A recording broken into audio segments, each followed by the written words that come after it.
Hey, how's it going out there today, everybody? Hope everybody's having a great day. Coming to you today with some trucker news. So get up, put your pants on.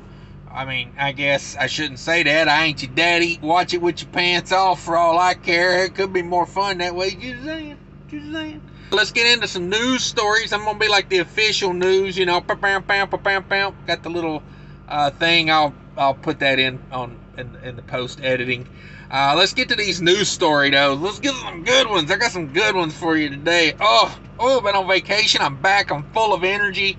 It has nothing to do with my addiction to 5-hour energy shots. I'm just saying. Man arrested for DUI, drug possession, after he crashes into a police car.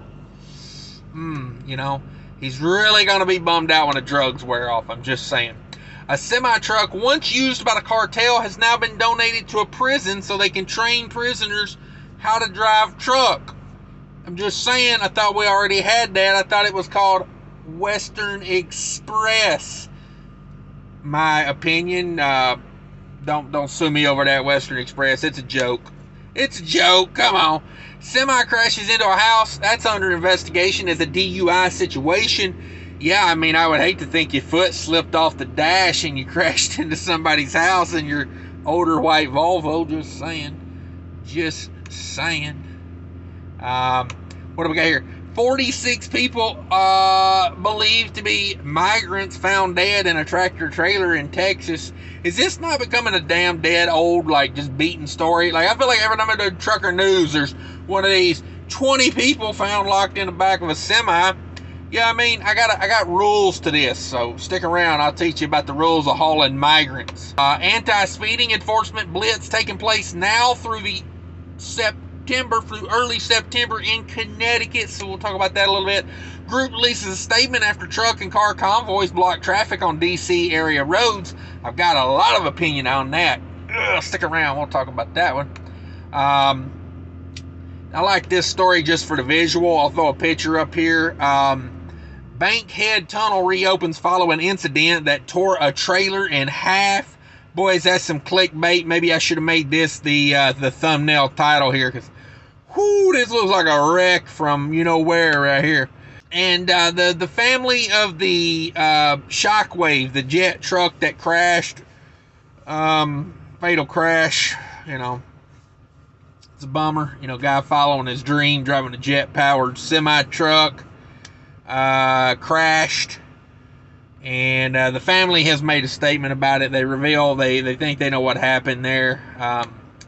That's a bummer. And then here we go again, beating this dead horse. Truck driver pleads guilty to charge related to smuggling 20 people in a locked trailer. Come on with it. He went to CR England. You seal it and you lock it. Ain't that what the stickers on the back of the CR England trailers used to say? Yeah, I guess. That joke probably didn't go over well. Whatever. Stick around, better jokes to come, promise. Geico's ordered to pay $5.2 million to a woman who contracted an STD during a sex in insured vehicle. So that's the opinion piece of the day. I've talked about this before. The lawsuit has been finaled out. I can't wait to talk about this one. I can't wait. Just stick around. It's going to get good. Trucker news is going to be thick today. Cutie intro. Go to the first story. Man arrested for DWI, drug possession, after crashing into a police car. This was not in a semi. This was in his personal car, but I want to bring this up. It's coming to you straight from my local. I live in Minneapolis. This happened in St. Paul. Man was arrested for drugs and alcohol-related offenses after hitting a police car. Oh, that ain't good. The St. Paul police say officers responded to a crash between a marked St. Paul Police Department squad car and a BMW at the intersection of 6th Street and Sibley Street. Around 11:50 p.m. Saturday night. He was getting down on Saturday, and it says the officer was approaching Sibley Street when the BMW driver hit the squad's passenger side, T-bone style. Come on with it. At the scene, police administered DWI tests and recorded a blood alcohol of 0.15. Come on, you're going to jail, son. You're twice the legal limit. Police say they first took the driver, 48-year-old man from St. Paul, to Regions to evaluate his conditions and perform a blood draw. The man was then arrested and taken to the Ramsey County Law Enforcement Center early Sunday morning for gross misdemeanor criminal vehicle operation. Second offenses include marijuana possession. Oh, that's a bummer, because I'm pretty sure he should have been on those edibles. I'm just saying, I think those are legal in Minnesota now. Always look up your local laws, but I'm pretty sure they had a big thing about that this past weekend. The edibles are now legal in Minnesota. I'm just saying. They also got it for narcotics possession. Drug paraphernalia were included. Oh man, they got your drugs and your pipe. That's a bummer. Police officer was taken to Regions as a precautionary, but was not hurt, thankfully. You know, man, you injure people in a DUI. I think the punishment should be way more severe. I know it's bad for a DUI and all now, but man, with everything you got going on, like Uber, public transportation, Lyft, all these, you got a million options to get home now. I think you get a DUI now, it ought to be way more severe than it is. It is. To me, it ought to be. But anyway, that's me. I don't know. I like this story. A semi-truck once used by the cartel was donated to the prison CDL training program. Come on with that. She appears to be a pro star. Sheriff's office located in Mississippi recently donated a truck to the state prison program that prepares inmates for a career in the trucking industry. Yeah, I mean, Western Express is always hiring. The Rankin County Sheriff's Office donated a 2009 International Commercial Vehicle to the Mississippi Department of Corrections for use in a new CDL training program. I got nothing wrong to say about that. Honestly, you pay your debt to society, and I don't think life should be the worst for you forever. You got to claw your way back into society. But honestly, if you don't want them to be repeat offenders, you got to give them something to do. So I don't mind this. The CDL program is part of a push within Mississippi legislature to help inmates avoid returning to prison by finding gainful employment. There you go. Give them a place to live, too. And something I think is good for trucking? If you got somebody in your life that keeps getting in trouble, trucking might be a way out of that environment. You know what I mean? Because typically it's like the people you surround yourself with that keep, getting you in bad positions. Now, I'm not saying you can blame all your problems on your friends, but, you get out on the road, maybe you could straighten out. I don't know. I think people are worth another shot. You know what I mean? Like, some people end up in prison for weird reasons. Some of those people in there are not guilty. I know a lot of them claim they're not guilty, but some of them are actually not guilty. The program was able to secure funding for a training simulator. Damn, come on with it. Get Prime to sponsor that. But had no truck for use in real-world training. Rankin County Sheriff Brian Bailey heard Mississippi Department of Corrections Commissioner Burl Cain speak one day about many reentry programs he wanted to start in the Department of Corrections, but was having to start some of them from scratch, like the CDL training program. The Rankin County Sheriff Office Criminal Ender whatever team. That's a fancy name just to say, whatever. With the assistant to the Rankin County District Attorney Bubba Bramlett. Oh, ain't that a guy from Mississippi if you ever heard one? That's old Bubba Bramlett. Yeah, I call Bubba Bramlett. Had recently seized the 2009 International Commercial Vehicle that was used to transport contraband belonging to the Mexican drug cartels. God laid it on the Sheriff Bailey's heart that Rankin County should donate the vehicle to the Commissioner Cain's reentry program. Bailey approached the Rankin County Board of Superiors with the idea and received immediate and unanimous approval. There we go. That's a good story. I like that one. I like to joke around that it's Western Express, but hey, it's only funny because it's true. Semi-truck crashes into a house. This one's under investigation as a DUI situation. I feel like every story here is either somebody locked in a trailer or a damn DUI, but it's just the way the news falls, I don't make up the news, I just report it. I'm pretty sure somebody trademarked that already, but tractor trailer crash is being investigated as a DUI situation after the rig went crashing into the side of a house. The accident happened June 30th at around 5:30 p.m. in Dauphin County, Pennsylvania. According to ABC 27 News, the truck was heading west on East Derry Road when it went off the road, drove through 2 yards, re-entered the road, and nearly struck a car with 4 people inside. The truck then struck a parked pickup truck before driving into another front yard, hitting a stone wall, and then smashing into the side of a parked house. It didn't say parked house. I made that up, but anyway.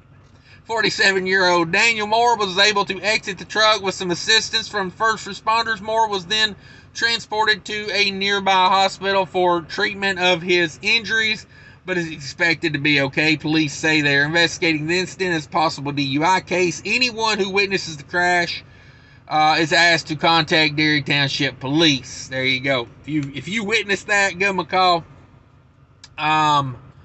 You know, I think a DUI in a semi truck should probably be like no more semi truck. You know, no more CDL is what I think that ought to be. I mean, you know, like don't be a dumbass. You could really hurt some people. You know. This story here, man, what a story. What a story. This is crazy. 46 people found dead, believed to be migrants, found dead in a Texas tractor trailer. What a crazy story. I don't know if you guys heard about this. Let's get to it. I'll read you the story here. It says, the bodies of at least 46 people believed to be migrants were found in a tractor trailer in San Antonio on Monday, in what appeared to be one of the deadliest human smuggling incidents in recent U.S. history. Early Tuesday, Mexican Foreign Affairs Secretary Marcelo Ebrard said on Twitter that 50 people had died. Ebrard said 22 Mexican nationals, 7 Guatemalan nationals, and 2 Honduran nationals have been identified. We are in mourning. It's a huge tragedy. Yes, no doubt. No doubt. Officials from the Guatemalan Migration Institute and the nation's consulate in McAllen, Texas, said Monday that they were awaiting the identities of those in the truck and could not confirm whether any were Guatemalans. Around 5:50 p.m. Monday, a worker heard a cry from help. Here we go with the story. About 5:50 p.m. Monday, a worker heard a cry for help and found a tractor trailer with the doors partially opened. San Antonio Police Chief William McManus said the worker opened the doors, found a number of deceased individuals inside, and called police. Can you imagine the scene in that trailer? That's crazy. It's crazy. Firefighters found a body outside the trailer and several inside in the area of 9600 Quintina Road, the southwestern part of San Antonio. First responders described seeing the bodies piled on top of one another inside the trailer. 17 survivors, 12 adults, 4 minors were taken to the hospital, Hood said. The patients that we saw were hot to the touch, he said. They were suffering from heat stroke, heat exhaustion, no sign of water in the vehicle. It was a refrigerated tractor trailer, but there was no visible working AC unit on the rig. Again, here we go. I've told time and time again, if you're going to haul people in a trailer, you've got to run it as a protect from freeze load. You know, like you would run a trailer full of wine or something. You know what I mean? You got to set the reefer at like 55. That may be too cool. Hang on. Maybe like 70, you know, but you got to run the reefer. They need fresh air. You know, I mean, to me, that's maybe even a continuous load. Temperatures in that area were as high as 99 degrees. And y'all guys know, you guys that run reefer, you know, and you click that trailer on, if it's 80 degrees outside and the sun's shining, it's 15 to 20 degrees hotter in that trailer just from like the sun bearing down on it. Those who survived, mostly young adults, were too weak to get out of the trailer. Dang. A spokesman for the University Hospital San Antonio confirmed the facility was treating 2 patients in critical conditions. 3 people are in custody, McManus said, but authorities don't know if they are absolutely connected to this or not. Investigation has been turned over to U.S. Homeland Security Investigations, McManus said. Federal agents responded to a call reporting an alleged human smuggling event from San Antonio police. A spokesman for Homeland Security Investigations told the Times, I'm reading this from LA Times, by the way, agents arrived at the scene on Quintina Road near Cason Drive, the spokesman said, and launched an investigation with the support of San Antonio police. Local TV news footage showed San Antonio police blocking a narrow road near railroad tracks. Several ambulances were on the scene as authorities surrounded the tractor trailer. The tractor trailer had U.S. license plates, a possible attempt to avoid scrutiny, and is very likely the work of traffickers. San Antonio Mayor Ron Nierenberg called the deaths nothing short of a horrific tragedy. Yeah, 46 people, man. This is craziness. We know of 46 individuals who are no longer with us, who had families who were likely trying to find a better life, and we have 16 folks who are fighting for their lives in the hospital. Our focus right now is to try to bring aid to them the best we can. San Antonio City Council represents area where the tractor trailer was found was at the scene late Monday. She said, Adriana Roca says, these families, I can't imagine what they're going through, not knowing if their family member was one of the ones that passed away. Garcia said all they were doing was to come for a better life. Smuggling migrants and tractor trailers is common practice along the southern border. In 2003, 19 people died after they were abandoned in a trailer at a truck stop in Victoria, Texas. The driver, Tyrone Williams, was convicted and is serving a sentence of nearly 34 years in prison. Yeah, I mean, it's just bad news, I mean, it's crazy. It's craziness. Yeah, so coming off of that, let's talk about this anti-speeding enforcement blitz taking place now through early September in Connecticut. So if you are in Connecticut, be sure to pay your heavy highway use tax, about a mile now, come on. And the Connecticut Department of Transportation is currently spearheading a major speeding traffic enforcement effort. Starting on July 1st and lasting through September 5th, state and local enforcement are participating in high-visibility anti-speeding enforcement efforts statewide in Connecticut. Ain't much more to say than that. Watch your butt if you're in Connecticut. That's all I got to say about that. Here we go. A group has released a statement after truck and car convoy blocks traffic on D.C. area roadways. I thought they tried this like a couple months ago, didn't they? I think that was just a money grab, though. I think somebody just walked off with a bunch of money on that one. Let's talk about this one. On Monday, a group of protesters took to Washington, D.C. roadways, temporarily snarling traffic. On Monday morning, July 4th, members of the 1776 Restoration Movement participated in multiple convoys in the D.C. area. The group says that its mission is to peacefully redress our grievances and demand our government restore the rule of law and restore our constitutional rights. Come on with it. Yeah, they out there. The group reported that 4 convoys were positioned in such a way as to safely bring traffic to a stop for around 30 minutes. Come on with it. They're going to shut her down for 30 minutes. The group released a statement on Tuesday morning to provide context about the demonstration and let the public know that they were not the People's Convoy.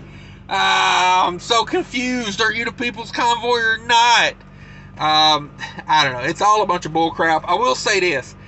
If I was going to organize a protest, here's how I would do it. Here's what I would do. I'm not telling you to do this, but this is what I would do. I would not take my commercial vehicle on the roadway and block traffic with it.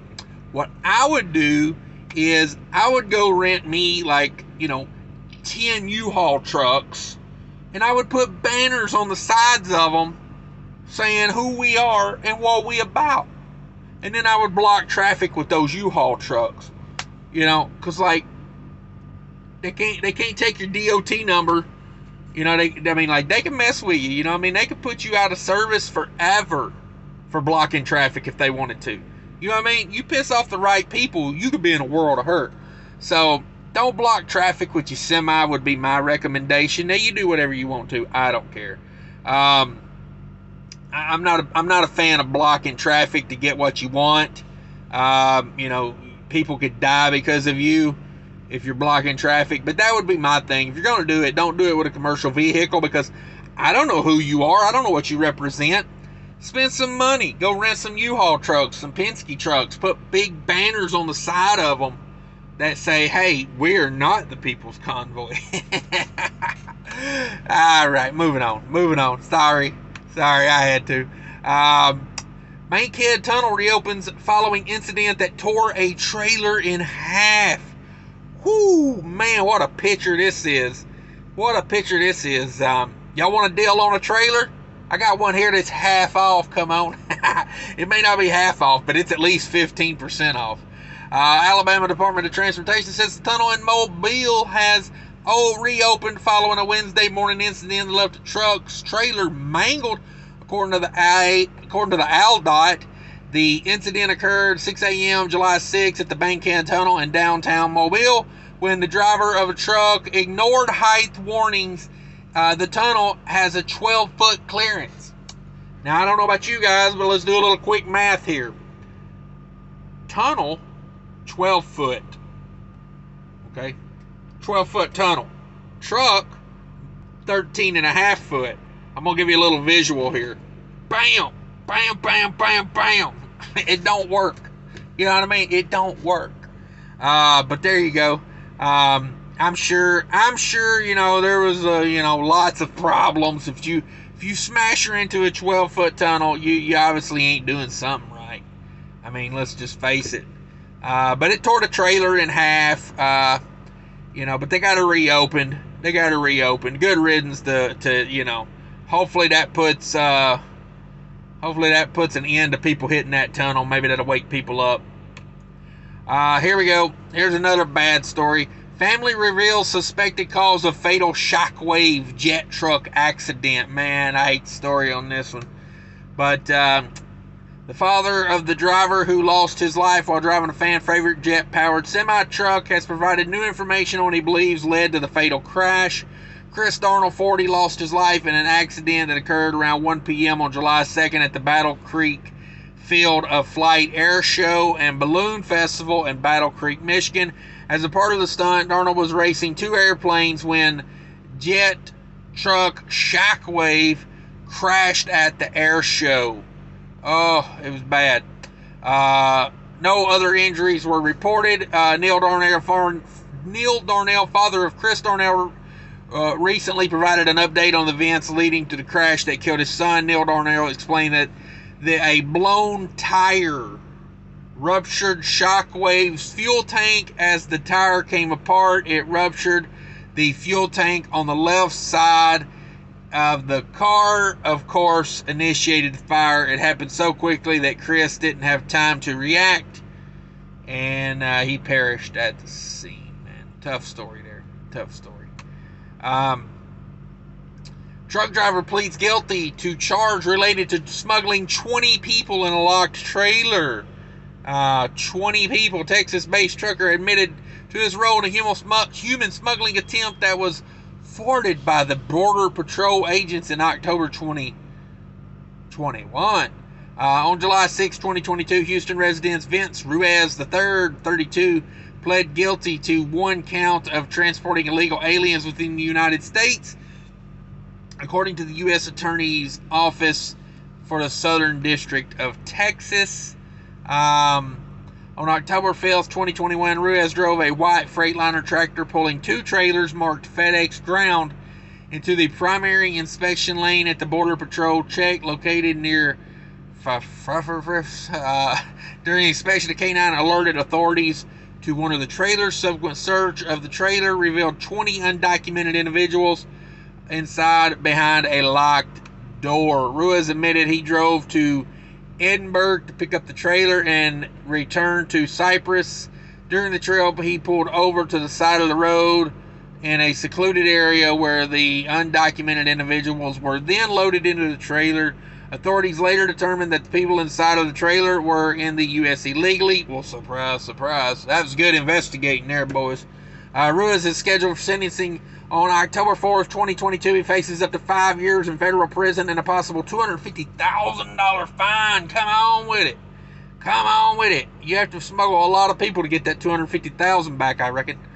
Alright, so here's the opinion piece of the day. If you stuck around this far, smash that like button for me. I appreciate you guys. Geico has been ordered to pay $5.2 million to a woman who contracted an STD during sex in insured vehicle. What do you guys think about this one? I don't see how this held up. This is one of those things where it's like, did the guy have $5.2 million worth of insurance?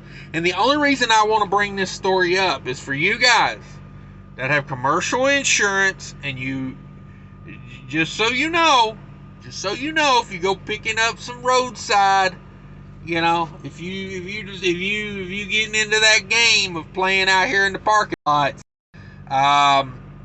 you know, it could be bad. Your trucking insurance could be hit for $5.2 million. It's crazy. She got some HPV, or human papillomavirus, can spread through direct sexual contact and cause warts on the genital and surrounding areas. So everybody be aware of that, girl. Just saying. But yeah, Missouri asserted her boyfriend's car insurance policy covered her injuries and losses and claims in 2021. Geico turned down the claim, and she took matters to an arbitrator who found the insured negligently infected Missouri woman with HPV and awarded her $5.2 million in damages. Come on with it. Whew, that is rough, dog. $5.2 million on your Geico. I'm just saying, I might have to drop my Geico insurance now, because I'd imagine rates have got to go up. We got to pay for this woman to have the HPV, whatever. I don't know what they treat that with, but apparently she got to buy some expensive ass cream for $5.2 million. So yeah, there you go, guys. That's trucker news. Thanks everybody for watching. Like I said, be sure to smash that like button. Leave me a comment down there. Let me know what your favorite story of the day was. And by all means, take care of one another out there. Click all them links in the description below. Come join me for a live show. I'll get to one again one of these days. And always keep in your mind that people are more important than trucking.